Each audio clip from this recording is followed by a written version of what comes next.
Hello everyone, welcome to another video with me, Berets, and today gonna be talking about some brand new stuff coming to global this week, and this is the big test for all of you out there. Not even joking. This is the big test because let me tell you, these two units are. I really like both of these units for different reasons. And I like them so much,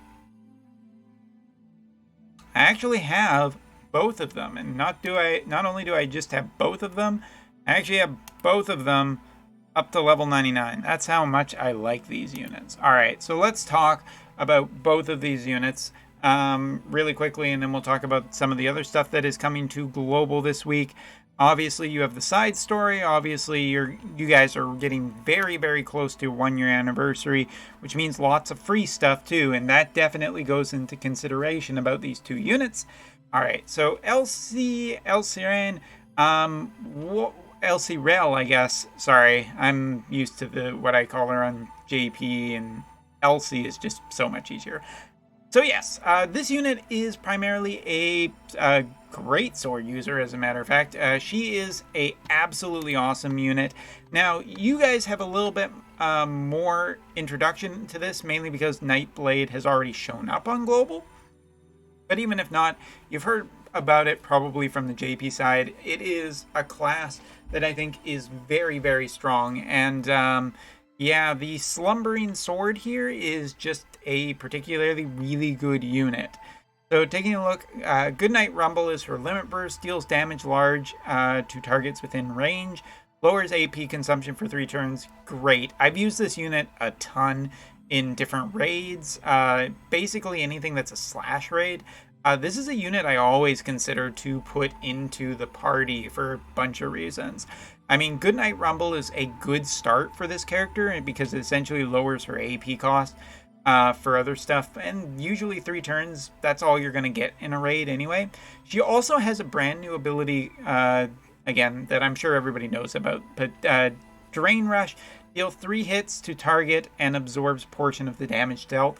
This ability is insane. It's insane with chaining. Light Slash is a particularly pretty good group already. If you have Ramza, if you have a lot of other light slashers, if you have Thancred, if you have Cecil, there you go. Look at all the value you're going to be getting out of these characters, because her damage, while it scales, so does the healing too. So basically, if you're getting in on a chain, you're going to do a lot more damage and you're going to heal for a lot more.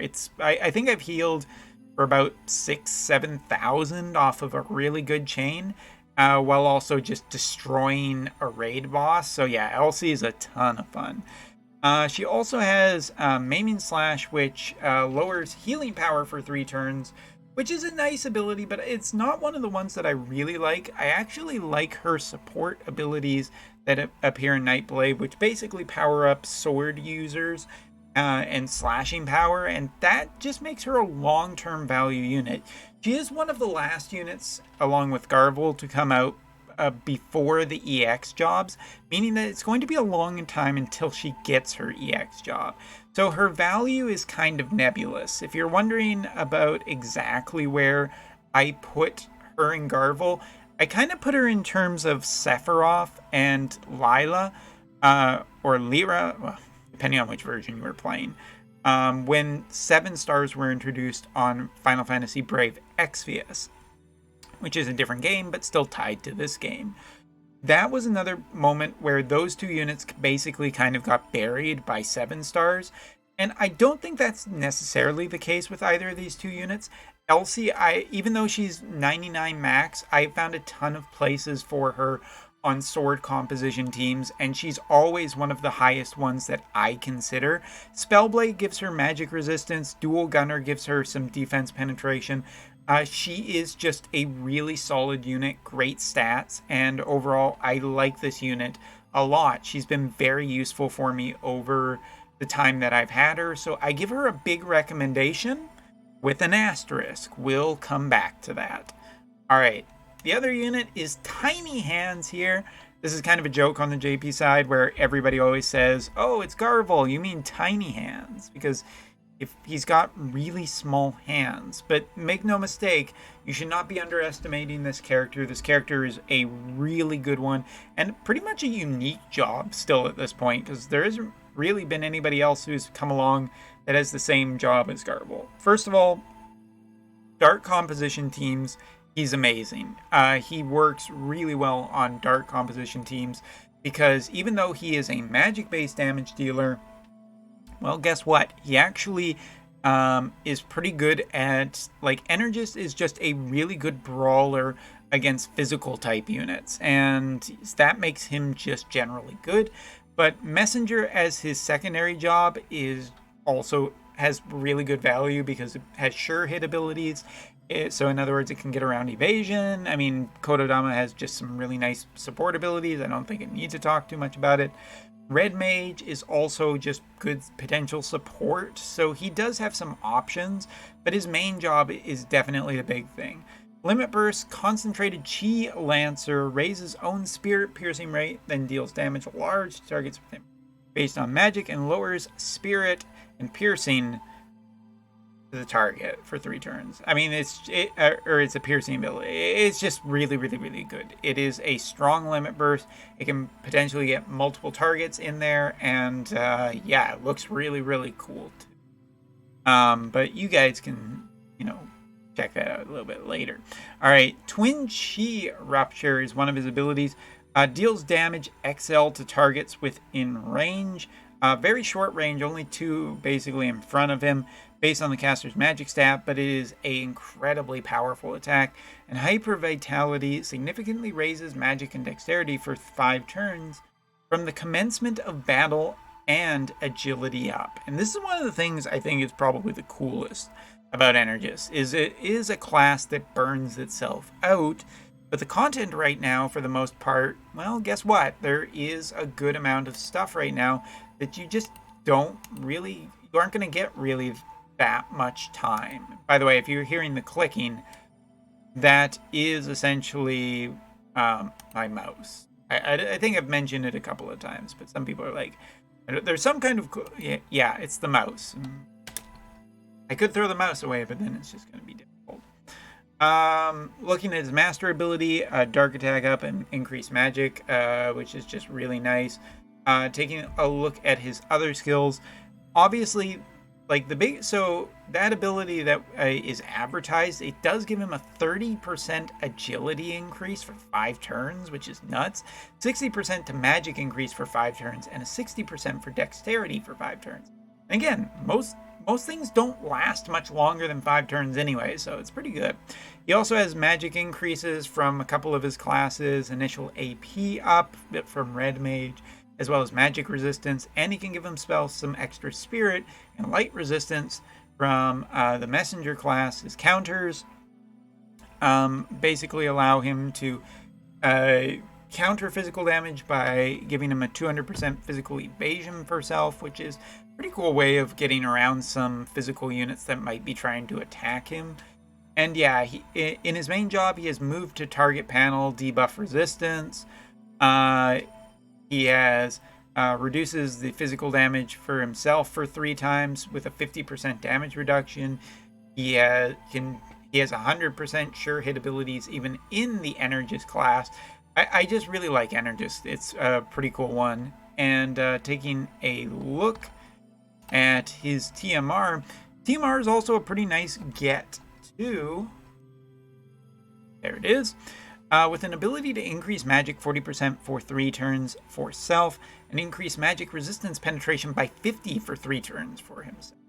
So both of these characters are really insane, and the fact that they come on the same time right before anniversary, it is good bait. It is really good bait, but I think that both units are strong enough that if you get these units, it is not a feel bad moment. These are 2 really great units. Now, with that being said, Globalers, you do know what is coming for the next little bit, basically, because of the JP side. You know that you're going to get a fair amount of free pulls.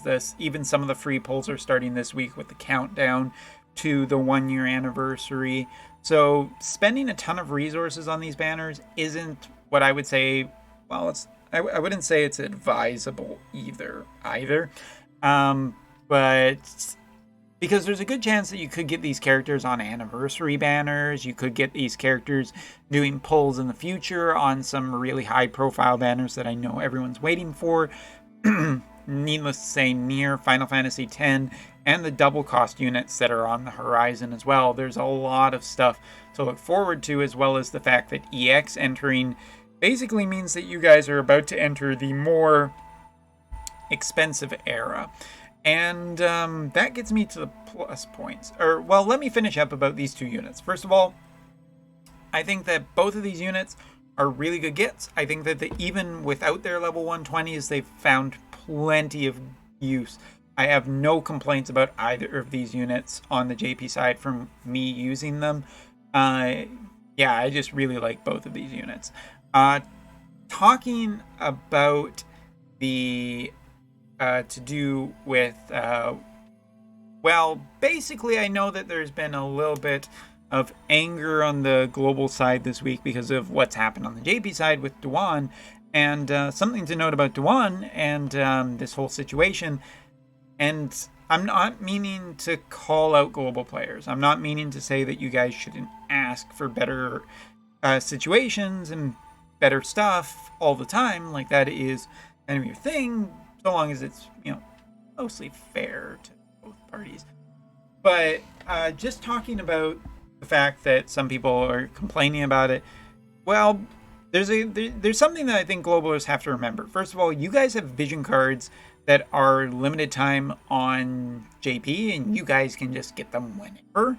That is a big difference between the two versions, but also the login rewards for JP, well, they're the exact same thing that they've been since JP has started. Global has gotten upgraded login rewards for many months now, and trust me, I mean, like, I've even tried playing the global side for a while, and this is just nowhere near in comparison to what you guys end up getting. It is a big difference, and I do think you guys should be, grateful that you do get some of the stuff. But if you're wondering about whether or not that you are going to see for the anniversary a reduction of cost of units, first of all, if it does happen, great, awesome.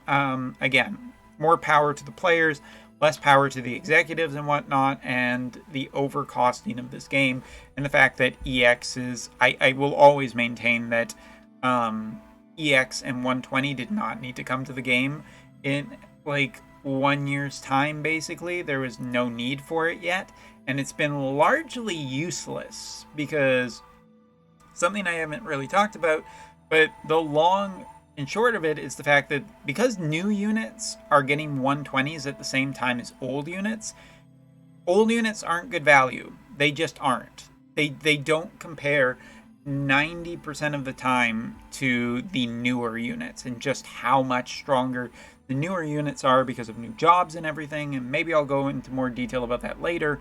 But honestly, it doesn't match up in terms of the value. If the EX system was brought in to give older units much value, it doesn't work, because you're essentially giving all of that power to, and more to new units as well. And I understand, gotta make money, gotta pay the bills, right? For the developers and the executives and their yachts. Okay, that's a little bit of a slight. But regardless, I do think that Global has had a much better situation than JP for a while. So I'm not saying that Global players should feel bad or anything like that, or shouldn't try to keep pushing for better situations. I'm just saying that you also should be a little bit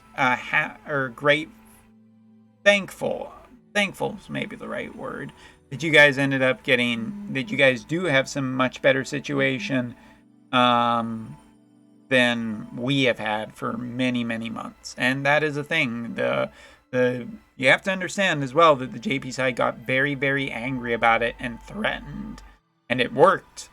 So you should probably keep that in mind if you really want these units to be lesser cost. But the both versions, I think overall both versions players should be getting a much better deal at this point.